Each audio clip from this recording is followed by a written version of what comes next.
There is a lot of talk out there these days about Gen X, Gen Y, boomers. We just went through COVID. People have different expectations about going to the office, staying home, what's hybrid, what's remote. It's crazy. And leadership requires us as leaders to be different. We're not managing the group, we're managing individuals these days. And we are so fortunate. We have an expert in this area, Ryan Estis. He's a very popular speaker. You've probably seen him on LinkedIn. But today we are talking about human-centered leadership. So if you're wondering how to be more effective in your leadership, this is a show for you today. Welcome to the KeyHire Small Business Podcast, hosted by Harlock, creator of KeyHire Solutions, where small business owners learn how to build stronger teams, simplify growth, and scale confidently. Got feedback or topic ideas? Send us a text. If you're listening on a handheld device, tap the link in the show notes to message the show. Subscribe or follow on your favorite platform, and follow KeyHire Solutions on social media for more insights and updates between episodes. To learn more about how KeyHire can help scale your business, visit keyhire.solutions. Connect with Corey on LinkedIn through the link in the show notes. Mention you're a listener, and he'll accept your request. And now, on with the show. Here's your host, Corey Harlock. All right, as you know, we always like to start off with a little housekeeping. We had a show back on April 6th with our economist, Bill Connerly, Bill's up in the Northeast somewhere. But we did the Small Business Economic Report, and Kristen G left a comment on that episode, and she said, "This is great perspective. Staying steady and prepared matters more than reacting to every headline." True words, Kristen. Thanks for the comment. We appreciate it. If you haven't listened to Bill's Small Business Report, he covers the conflict going on in the Middle East and what happens if it ended, if it's going to go on midterm or long term. We're still kind of in it, so it might make sense to go back and give that a listen. Also, we have a new roundtable coming up. We just finished the polling on LinkedIn. We'll be announcing the topic and our special guest for the roundtable. If you didn't get a chance to go back and listen to the last one on communication, it was amazing. We had Janae Wright from Primus. We had Dr. Bob Johnson from Shoreline, Shannon Minifee from Box of Crayons, Annette Mullins from the Black Swan Group. You may have heard of them. Chris Voss's book, Never Split the Difference. She's one of his consultants. It was an amazing, amazing conversation. So go back and take advantage of that conversation and take some communication skills away. We have a great show today. Super excited. We're going to be talking about how to lead in 2026. And our special guest is Ryan Estis. A little bit about Ryan. He helps companies and individual contributors embrace change as a catalyst to achieve breakthrough performance. He delivers keynote presentations, training, and online learning that blend original research, relevant storytelling that moves participants to take action. He has 20 years of experience working with commercial and leadership teams to initiate change, inspire innovation, and deliver growth. Matt, let's bring Ryan onto the show. Hey, thanks for being here. Oh, it's a pleasure to be with you, Corey. I'm looking forward to the conversation. Yeah, me too. So full disclosure, I read most of the book. It's hard to find time to read when you have young kids and in sports and stuff like that. But it was great. And the part of that stood out to me most or resonated with me most is you said when you were starting your journey, you listened to all these motivational sellers and things, and you were listening to all the tapes in your car. Like every time you went to and from, you were listening to these tapes, right? Yes. My car, look, I was a territory sales rep in the Midwest. I had 3 states and, driving around to face-to-face appointments. So it was a lot of time in the car. And I really turned my car into my learning lab. So, between appointments, overnight trips, a lot of miles on the road, but it wasn't music. And this was, I'm going to date myself. This was the pre-podcast streaming era. So it literally was books on tape. And I had a whole library of these. I'll tell you a funny story about it too, as CDs came out and then streaming. I was purchasing a new car And I told the guy, I said, hey, I need a cassette player. He looked at me like I was crazy. He said, I don't even know if we could do that. And I said, well, I said that it's a requirement for me to buy the car. I said, he said, can I ask why? I said, I have spent thousands of dollars building this library. He said, you're the only customer in 5 years that I said, I want a CD player, but I want a cassette player too. And they did it. They customized so I could keep my learning lab going. Yeah. So cool. Well, the reason it resonated with me is I remember when I lived back up in Canada, I subscribed to Tony Robbins' Money Masters, and they would every week for the low price of $99.99, they would send me a CD with a different interview, right? Yeah. And that's when technology was kicking in. So I would burn that CD onto my iPod, and I had I had a dog back then. She passed away during COVID, but she was a really active dog, and she needed a really long walk every day. So I'd plug that Money Masters in my ear, and for an hour 90 minutes every day, I would just listen to them on repeat. And it's actually the foundation of KeyHire, the business I have today. Like I took talent acquisition and thought, why are we posting stuff? Like we should be marketing. It should be a marketing perspective, but it changed the way I viewed and did my business. So that story in the book really resonated with me. Thank you. And thanks for reading, man. Yeah. Yeah, it was very cool. And we're going to get you'll figure out where to get this book when we're done. So hang in there with us. But hey, we're talking about human-centered leadership today. And, we always like to start with a definition. What does that mean to you, and how is it morphed and ebbed and flowed over the last, I know the last 6 years it's been crazy, but even longer than that, because you go back to kind of even 2008, 2009, when we had a big economic problem. Well, yeah. So context and then definition, right? So for a little bit of context, the genesis of sort of the framework, the operating system around human-centered growth, it came through the book. It's been further refined since, but it's a leadership philosophy that's really organized around what delivers growth into the future. So I wrote the book with my brother, Chad. We're both revenue leaders.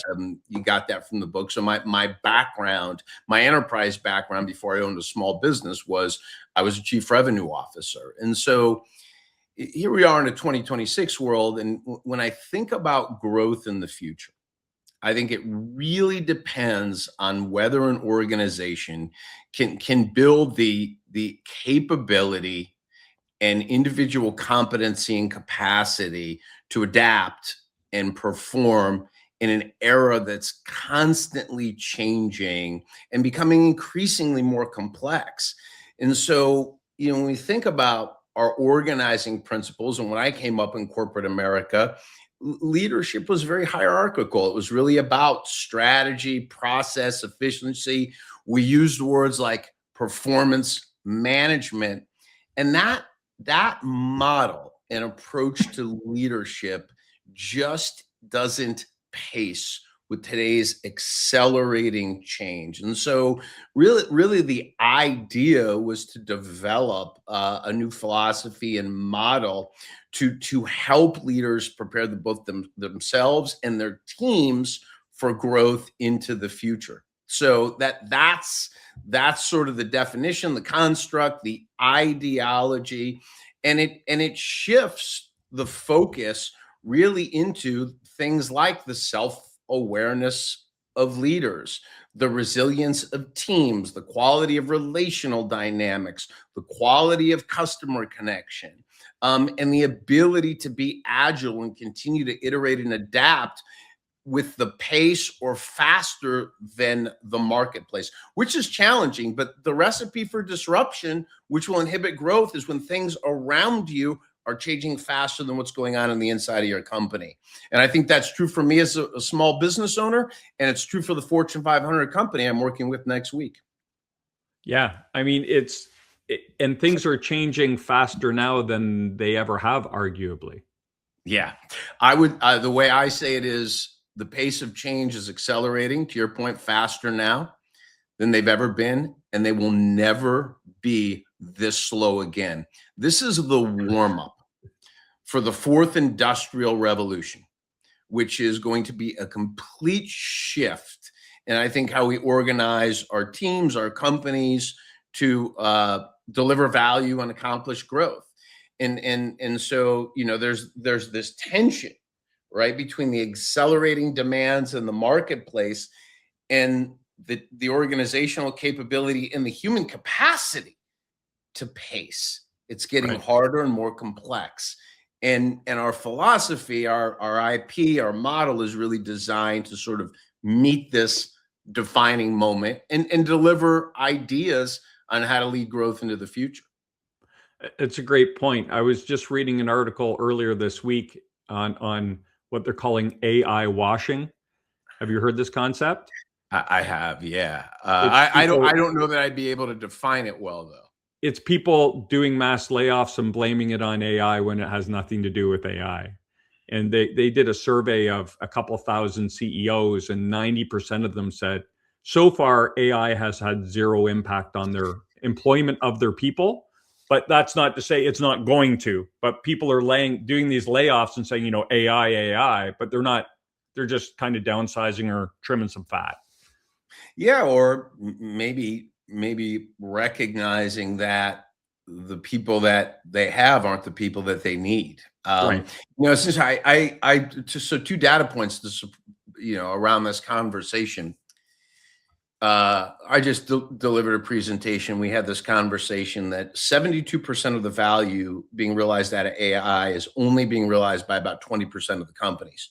And those companies that are actually realizing the value are focused on growth, not just productivity. And so really the way you're leveraging AI and thinking about it as part of your strategy, I think is pretty important. The other interesting thing I read is that top performers, so to the talent issue, deliver an 8. I just posted this too, I think on Instagram. Deliver it's McKinsey research. Deliver 800% more back to the business than average performers. So you get an 8x return, and I think companies are recognizing that we need more from our talent, right, in this era of complexity because it's getting harder.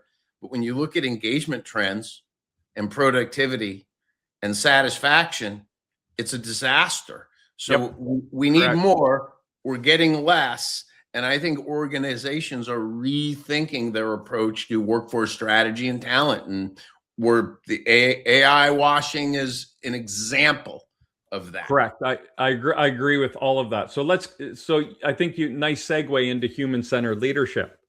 So, what are some of, you've listed out in the book, you list out a number of the core concepts of what it is, but at its core, what is human-centered leadership? Yeah, I think at its core, it's focusing on people as the prioritization for delivering value and growing the business in the future, which is a little counterintuitive in a sort of in the AI conversation of the moment. But our thesis and my thesis is that companies grow when people do, and that the future of growth is still human-centered in the era of complexity, as I like to call it, or the age of AI. And at your listeners, I think for me as a small business owner, I'd still say the most complicated part of running my business are the people, right? Yeah. They're complex people. It's not the technology, and we're going through a digital transformation. Yeah. I'm happy to talk about that and how I hired and thought about it and how we're layering the technology in to our small business. But that isn't the most complicated part of what we're doing. It's sort of the change and evolution of the people that are going on this journey with me, myself included. Yeah. And so that really is the genesis of human-centered growth. The idea really is rooted in human-centered design principles. And I think, in sales, the whole customer centricity has been talked about for a long time. So there's a connection to that.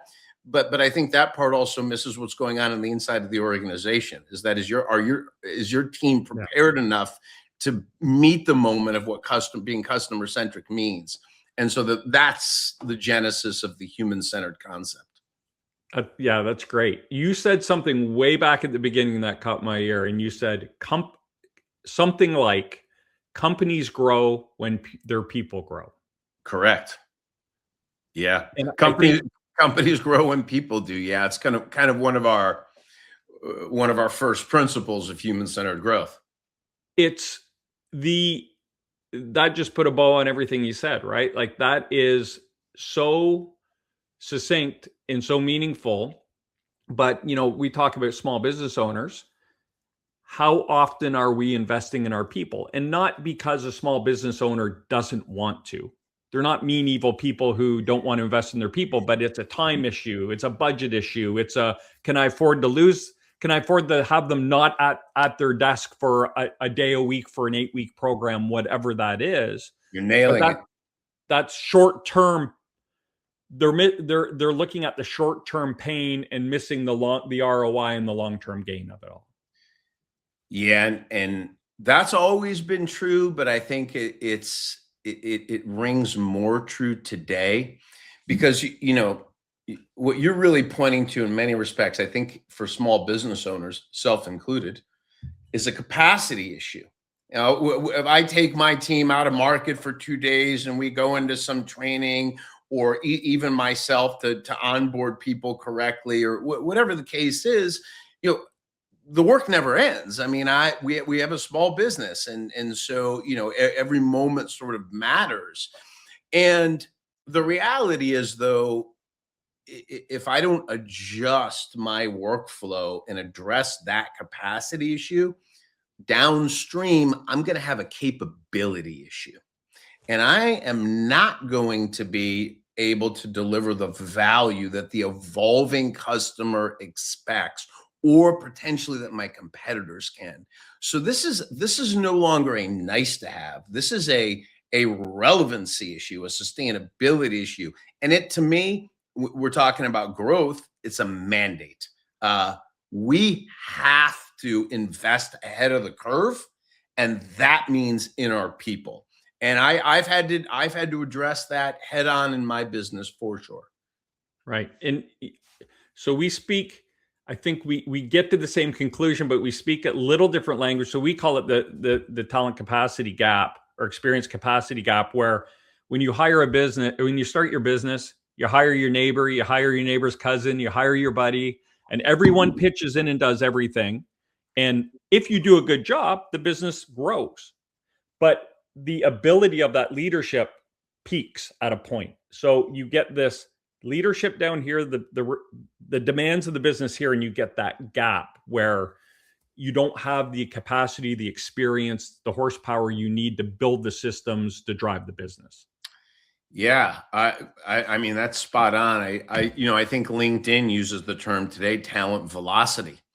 That's cool. I like that. Yeah, and the sort of the idea around talent velocity is that the skills and capabilities required to compete and grow are outpacing what's being developed internally. That's the tension. That's the recipe for disruption. You also made another point, and I think that's somewhat unique to small business owners. We start a business and we hire our friend and we're doing everything and we're wearing all the different hats, and we do that well, and then we grow and we hit a plateau. And whatever our domain competency is, it could be a law firm, it could be an accounting firm, it could be a financial advisory, it could be a real estate company. There's a big difference between being a really good financial advisor and a really good leader of a team, or an entrepreneur that scales a business. Two completely different sets of competencies. So the startup entrepreneur, the individual with this idea or domain expertise, then has to evolve into being a world-class leader.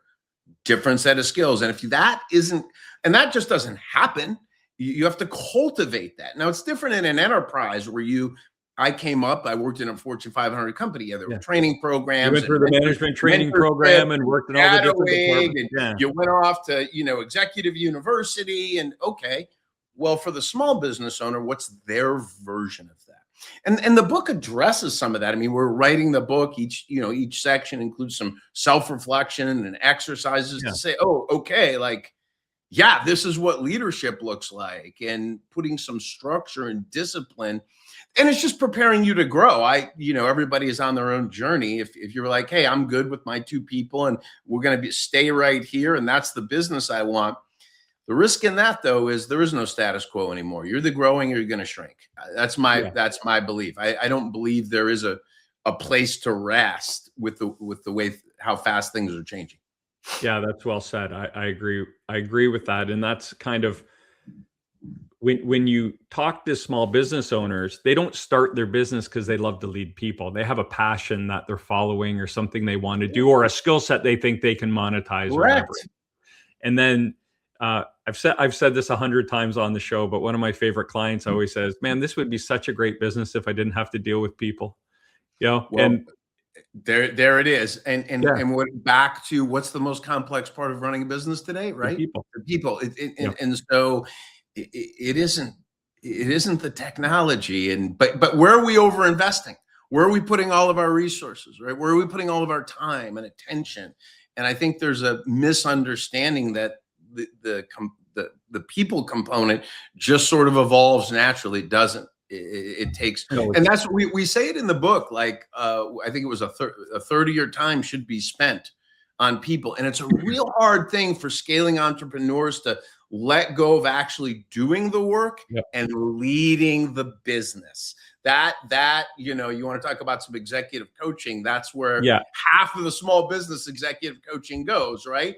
And it's this mistake is, well, they won't do it exactly like I do, or I can't risk not winning that customer and letting so-and-so go on that meeting by themselves. Man, but then you're shooting yourself in the foot. You're not preparing your business to scale. Right. Ryan, I have interviewed 10,000 people in my life, and I've never heard this. Man, I love being micromanaged. Well, there it is. And but people I don't think they're not mean, evil people. It's their baby. And how many times, especially in sales, hey, that's not how we sell. This is how I sell. Well, you're the owner and you have a different perspective, and you carry a different gravitas when you're in that room than the sales person. So they obviously have to come from a different angle. And I've found, and I don't know what your experience has been, but getting that business owner to click from the doer and having to do everything to hiring competent, experienced people with capacity who may even know their area of the business better than that business owner, and letting them go and managing the result versus managing every step they take. Yeah, and it's great. You can have some process discipline and a playbook, and document the things. Yeah, you can't just turn them loose and let them flip the place upside down. Yeah. So a couple comments. I like the way you said it. I'll sort of share my perspective. It's one of our principles. People do not want to be managed through change. They want to be developed through it and empowered to contribute. That's a great distinguishing way to say it, because it changes the way you think about it on both sides of that equation, from the employee and the leader. So that's super clever. So as a leader, if I can shift from managing performance, which often turns into micromanaging, to your point, into inspiring contribution, what does that look like? And that's my work. And that's why, our first principle is start with self. Leadership is an inside out game. This whole conversation is about confronting yourself, self-awareness, letting go, having the courage to lead instead of do. And I will tell you, I work with a lot of major enterprises. This issue is the same in big business. Promote a territory sales rep into a regional manager into a VP into CRO, and they want to hold on to the doing because it's comfortable and familiar, and they're good at it. They may be the best in the world at it. That's why they got elevated. but you can't, you're minimizing the opportunity with your people, with your talent. So this is, you can see the genesis of the human-centered principles really help coach people into leading in a way that one, serves your people, and two, delivers growth. So in your book, when we go through human-centered leadership, the one thing that stood out to me the most, I think there's 9 principles in there, but the one that hit me the most, it's the easiest and it's the most overlooked, is go for coffee. Yeah. That is it is. And I have to give my brother, Chad, my co-author, credit for that principle. We argued about that one. I said, that's not a principle. What the hell kind of thing is that? I said, I'm the thought leader, man. And we debated that one, which was a fun discussion, but I'll give you a little context. Chad, for your listeners, he does this the right way. He's the executive vice president of business operations for the Dallas Cowboys. And he also serves as the chief revenue officer for Legends Entertainment. So he's got 2 full-time jobs, kind of wild, but he's scheduled, anybody in the organization can schedule a 15-minute coffee with him. And you know what else? They don't have to go to their boss to do it. It could be 3 or 4 levels down. You just go to his assistant, and there, he doesn't have hundreds of these a week. Sure. Obviously, he'll do 2 or 3 a week. But it gives people access to him, and it gives him line of sight into the people in the organization as a company grows. But it also sets the tone for the culture, that it isn't this hierarchical thing, and there's no politics, and Chad's part of the team, and everybody has access. And a lot of that is intended to do mentoring and coaching. They have younger employees that are coming up in their career and want some guidance, and he's been in the business a long time. And I just think that really sets sort of a cultural expectation. But his perspective is, when you hear a leader saying, well, I don't have time to do one-on-ones, or I don't have time to go for coffee, Chad's pushback, and the discussion was, that's the job. That's the job of a leader, is to create the time to be in the work with your people, not doing every day, leading.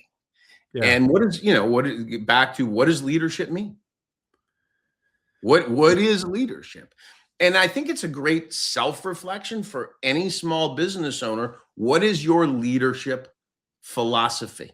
How would your employees describe being led by you?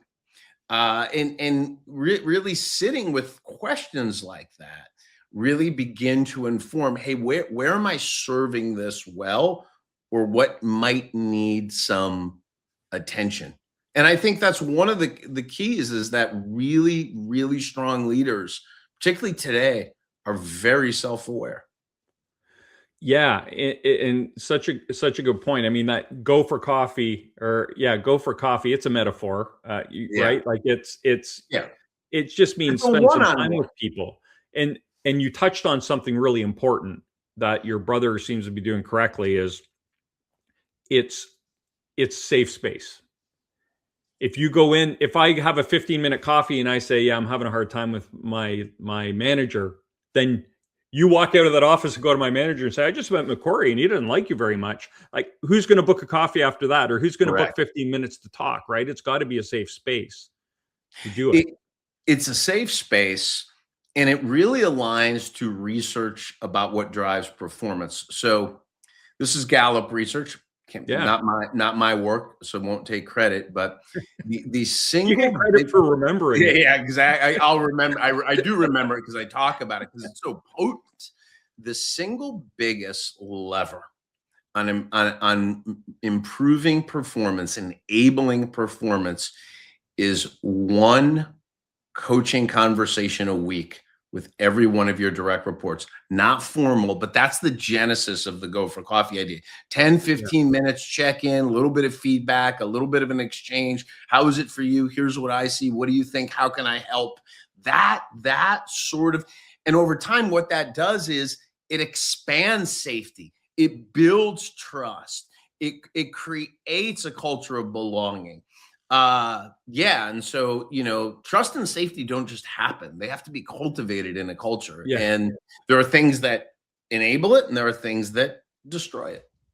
So I think I have three bullets here, and then we'll talk about them. I'm going to forget something for sure, but I think I already did. So you talked about trust and safety, which I really like.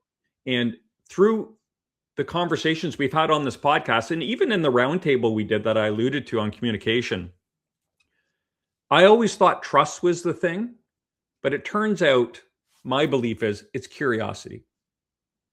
Curiosity comes before trust. You have to show you're curious, and then I'll let you answer. But my son plays. I think hockey. You're right. Yeah. Yeah. So my son plays hockey. He plays U14 this year. He played U12 last year. So I listen to these hockey podcasts, right? And this one coach had on his podcast. He said every coach should put 3 quarters in their left pocket at the beginning of every practice.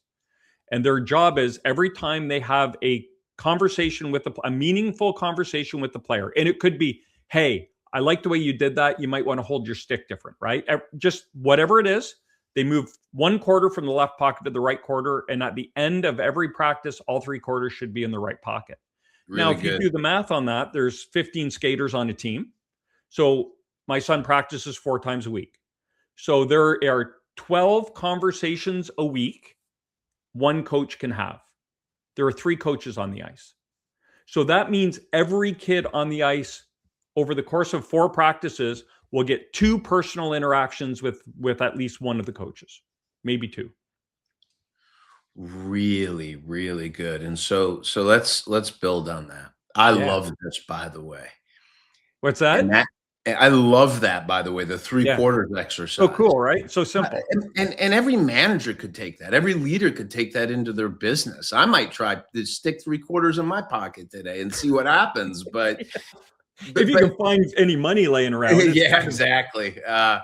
But that makes it just so practical. But at the end of the week, every kid on that team will feel seen, heard, and valued.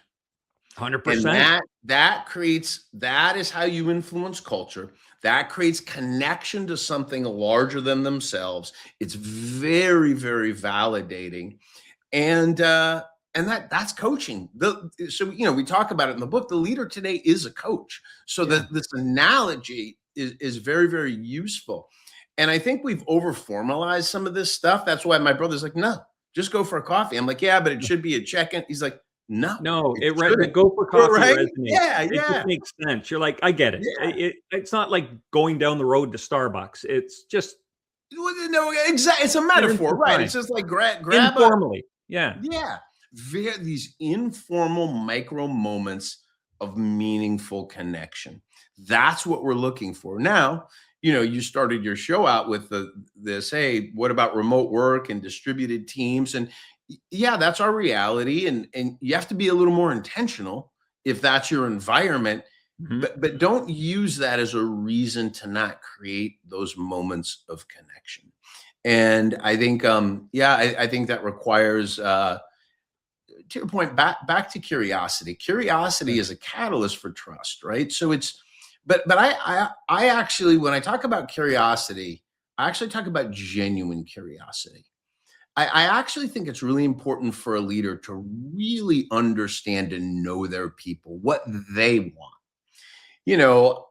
I know Connor on my team. He's at a different place in his life. He has different aspirations than Lynn on my team, who's in a different place in her life. My job is to help them get what they want. So I want to be genuinely curious. And I know Lynn's been with me for a long time. She may be with me till the end. Connor's not going to be. And I know that. And that's okay. That's the world we live in. Talent mobility is real. You know this better than I do. He's a young guy. He's got aspirations. He's probably going to own a business someday. Good for him. I want to help. But if he gives you a few good years and works his tail off and does good work for you, then why wouldn't you wish him, like, how can I help you in return? You want to know what and this is another thing for small business owners. You know what my employment value proposition is? And every small business owner should have one. You want to empower your people? You want to get the most out of them? You want to help them contribute the best of who they are back to your business? Make a promise. My employment value proposition is leave them better. My promise to him should be, you came and signed up for this journey with me for whatever period of time, to your point, a couple of years, whatever it is. I should leave him better than I found him. That should be true. And I think work can be that way, but it requires intentional, human-centered leadership. And yeah, my vision for him is his vision. It's his life. He gets to determine what that is. I want to be somebody who helps him fulfill it. I love that. You should leave him better than you found him. It's so cool. And I think in my experience, sometimes owners will, when they hire someone, I don't know why they default to lifer. They got to be a lifer. They got to be here forever. And I'll talk to people and like, well, he was only here 3 years. And I'll say, well, what's your average tenure a year? Okay, well, he 3x your average tenure or 2x your average tenure. How can we be upset about this? So there's a couple roads we can go down. How do we increase your average tenure with everyone? Like, what can we do internally? And this human-centered leadership would probably be numero uno, right? Correct. Or in the world, some businesses develop and groom people for bigger business, right? And so their average tenure is always going to be short because they might get people who are out of school. They put a lot of time and money into them to develop them. And then the bigger companies come and offer them a ton of money more and they leave. And if that's who you are, that's cool. That's great. But if we know that, that's amazing because now we can put your game plan together to create that kind of that process. So you can then say to people, look, if you work here in 2 to 3 years, someone's going to come and offer you a ton of money. I get it. My job is to have you ready when they call. But if you have these conversations when they call, those people might go, yeah, I'm not leaving Ryan. He's treated me like gold. He's been honest with me. He's developed me. And yeah, you might be able to pay me a little more, but I know where I stand in this company. I'm being developed. I see my future.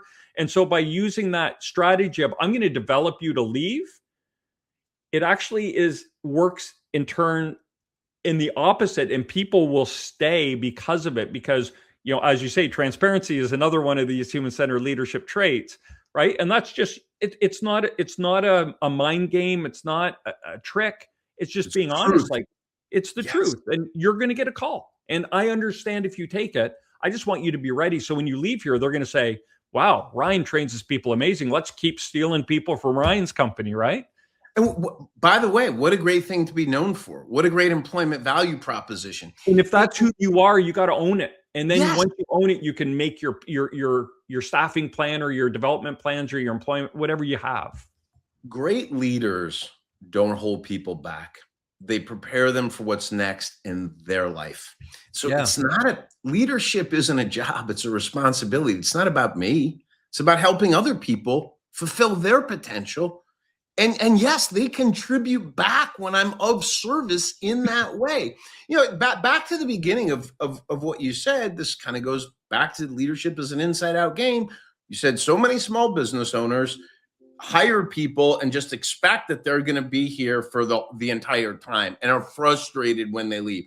That's an internal, that's a you issue, right? Good point. And it's like confront reality. It's like we have interns come through our business. My interns see nothing wrong with having a dozen jobs in their 20s. That whole idea of I'm going to go somewhere and work for 20 years, that's over. It's vertical experience, or it's horizontal experience versus vertical experience, right? Yeah. You get your experience by moving to the jobs that are going to give you what you need next. Yeah. And you're figuring out who you are and what you want. And yes, we invest in people and it sucks to lose somebody, but am I going to lament that, or am I going to be a leader that is dynamic enough to lead in the current marketplace reality? It goes back to the Jim Collins idea from Good to Great. Confront the brutal facts. Talent mobility is here to stay, and talented people have options. Lynn or Connor, the two I mentioned, they could leave me by noon today. They'd have 10 offers. They're both really good. Right. Those are the kind of people I want on my team for however long it serves them to be here. And it's got to serve me too. It's a relationship, but it's got to be symbiotic. 100%. Great point. It's funny when you said leave them better than I found them. And it's unfortunate, but it happens. Sometimes we leave the people that came and gave us their blood, sweat, and tears. We leave them a little broken. And that's the biggest. And as you're walking through this, that's that kind of, it's the wrong way to do it. It's a wrong experience for everyone, right? But sometimes it's easier. You're not as exposed. You can keep your guard up and punish them versus kind of, as we say in Vistage, opening your kimono and kind of saying, okay. Confronting yourself. Back to like, self. look, I know I've messed up here. How so much of this goes back to the self-awareness of the leader or the owner. Like so much of this conversation. And you're right. You can push that outward or assign blame or whatever it is, or you can do the hard work of looking inside of you and really, I guess, addressing what kind of leader you want to be. We have a whole framework around this called Develop Your Personal Leadership Vision, the impact you're going to have on others, how you're going to serve. And I think the book's actually a great utility for people that want to improve this part of their entrepreneurial journey, because it's tactical. It gives you just to-dos. Yeah, for sure it does. Well, that might be a perfect spot to end it, man. This has been a great conversation. I've really enjoyed it. It's the book is dense with information, and this conversation has been dense with good information. So, thank you. I appreciate you taking the time. Yeah, I enjoyed it too. Great exchange. I could have talked for 2 more hours. Well, so could I, but I'm being very aware of your calendar here right now. I would love to just keep talking. But Matt, let's flash some. Ryan, you said you want people to head back to your website. That's where you have lots of tools. Yeah, I think that's the place with the most resources that would serve any of the listeners.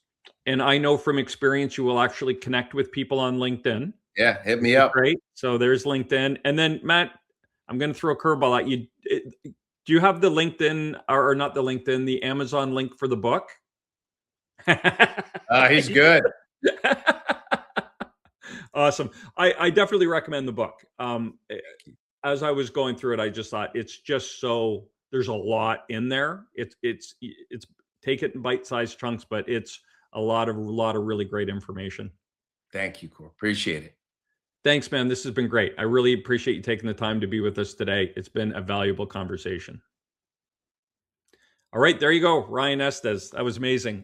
So lucky to have him on the show with us. As he mentioned, I think we could have talked for a while longer, but he's got a very heavy calendar. In fact, he's had to cancel on us because he got a speaking engagement. Check him out on LinkedIn. His speaking is dynamic. It's packed full of good information, very engaging. So check him out wherever you can, and definitely go buy the book. It's money well spent. I'm going to give you my ask here. Please, whatever platform you're on, if you're still with us, if you're on YouTube, Spotify, Apple, just hit the follow. Help us get into the algorithm so we get recommended to other people. We self-produce the podcast, and it will help us grow and extend our reach. We want to help as many business owners as we can. That's all we got for today. My name is Corey Harlock. I've been your host. And until next time, stop grinding, start growing.